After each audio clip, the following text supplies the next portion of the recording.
Hello friends, welcome to my YouTube channel Vidyarthi site. This video is presented by me Priya Sarkar. अगर आप मेरे channel को पहली बार विजिट कर रहे हैं तो मैं आपको अपने चैनल का एक छोटा सा इंट्रो दे देती हूँ।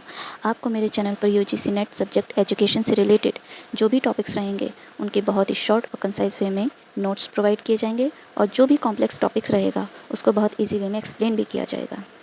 इन वीडियोज़ के थ्रू आप अपना एक क्विक रिवीजन ले सकते हैं जो कि आपके लिए बहुत ही ज़्यादा बेनिफिशियल रहने वाला है। लेकिन अगर आप चाहते हैं कि कंटेंट और ज़्यादा डिटेल में प्रोवाइड किया जाए, क्लास में ज़्यादा से ज़्यादा एक्सप्लेन किया जाए, जिससे कि आपका बेस क्लियर हो, कॉन्सेप्ट क्लियर हो, तो आप मुझे कमेंट बॉक्स में कमेंट करके ज़रूर बताएं।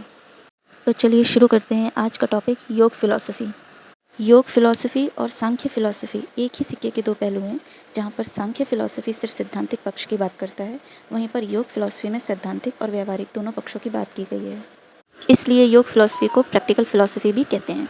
योग का शाब्दिक अर्थ होता है जुड़ना या मिलना, जहाँ पर एक इंडिविजुअल सोल यूनिवर्सल सोल से जाके मिल जाती है, यानी कि आत्मा का परमात्मा से मिलन ही योग कहलाता है। इस फिलॉसफी ने सोल के साथ साथ बॉडी को भी इम्पोर्टेंट बताया है, क्योंकि अगर बॉडी ही नहीं रहेगी तो सोल कहाँ एग्जिस्ट करेगी। सो योग मीन्स हो गया union of body and mind. वहीं पर अगर हम स्पिरिचुअल यूनियन की बात करें तो स्पिरिचुअल यूनियन में आ जाएगा individual soul and universal soul. जब एक इंडिविजुअल सोल यूनिवर्सल सोल से जाके मिलती है तो इसे स्पिरिचुअल यूनियन कहते हैं। योग फिलॉसफी के फाउंडर हैं महर्षि पतंजलि। महर्षि पतंजलि ने अपनी एक पुस्तक लिखी है जिसमें सांख्य दर्शन के जो भी सैद्धांतिक पक्ष हैं उनको हम अपने जीवन में कैसे व्यवहारिक रूप में प्रयोग करें, उसका जो पूरा सार लिखा गया है वो योग सूत्र में लिखा गया है। योग सूत्र के 4 अध्याय हैं, समाधिपद, साधनापद, विभूतिपद और कैवल्यपद।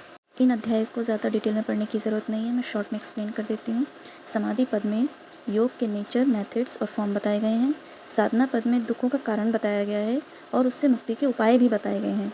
विभूति पद में हम योग के माध्यम से सुपर पावर्स को कैसे अचीव करें ये बताया गया है।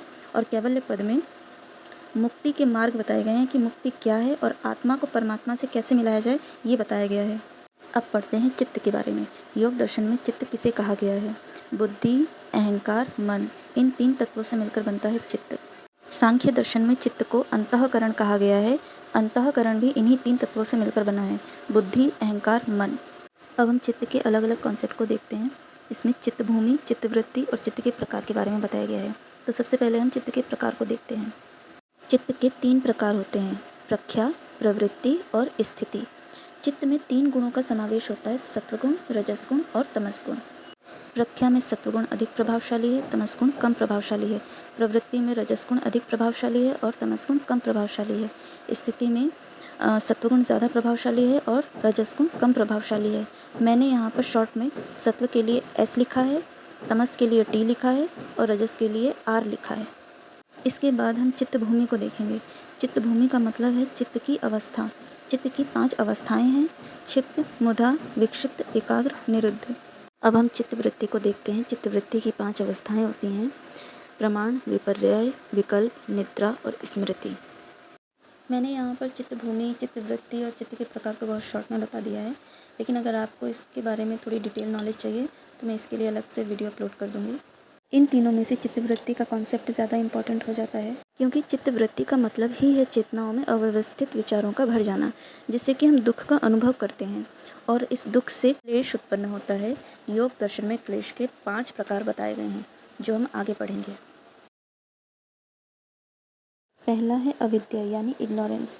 सांसारिक मोह माया के कारण जब हम अध्यात्म से दूरी बना लेते हैं या यूँ कहें स्पिरिचुअलिटी को इग्नोर कर देते हैं, इससे अविद्या जन्म लेती है। दूसरा है अस्मिता यानी कि अहंकार। बुद्धि से अहंकार जन्म लेता है। जब हम ऐसे विचारों से भर जाते हैं कि सिर्फ मैं ही जानता हूँ, मैं ही कर सकता हूँ, तो अहंकार जन्म लेता है। तीसरा है राग यानी अटैचमेंट। जब हम सांसारिक वस्तुओं से या मनुष्यों से जुड़ाव महसूस करते हैं, लगाव महसूस करते हैं, उस समय राग उत्पन्न होता है। चौथा है द्वेष यानी कि क्रोध। जब हमारी महत्वाकांक्षाएं या आशाएं पूरी नहीं होती हैं तो उससे क्रोध उत्पन्न होता है। और पांचवा है अभिनिवेश। इसमें मनुष्य मृत्यु से डरता है और लंबी आयु की कामना करता है। योग दर्शन में पंचक्लेश के उपाय बताए गए हैं जिन्हें अष्टांग योग कहते हैं। पहला है yama, control over the mind, body and speech, यानी कि अहिंसा, सत्य, अस्त्य, अपरिग्रह और ब्रह्मचर्य के माध्यम से हम अपने शरीर और मन पर संयम प्राप्त करते हैं।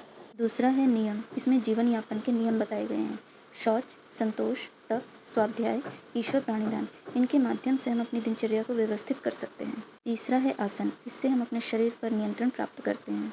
चौथा है प्राणायाम, इसमें हम अपने श्वास को नियंत्रित करना सीखते हैं। पांचवा है प्रत्याहार, इसमें हम अपनी ज्ञानेंद्रियों पर संयम प्राप्त करते हैं।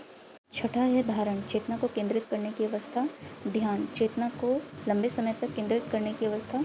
और समाधि, समाधि दो प्रकार की बताई गई है, सविकल्प समाधि और निर्विकल्प समाधि। अब हम इसके कुछ की पॉइंट्स देख लेते हैं। योग दर्शन believe in Purusha, Prakriti and God. It accept the concept of soul, body and rebirth.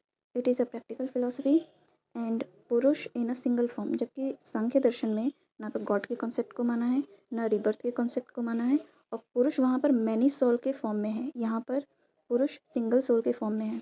मोक्ष को यहाँ पर कैवल्य कहा गया है, और योग दर्शन में भी 3 प्रमाण एक्सेप्ट किए गए हैं। तो आज मैंने योग फिलोसफी को बहुत ही शॉर्ट और इजी वे में कवर अप करने की कोशिश की है। अगर आपको वीडियो अच्छी लगी हो तो लाइक करें, कमेंट करें, शेयर करें और चैनल को सब्सक्राइब करना ना भूलें। Thank you.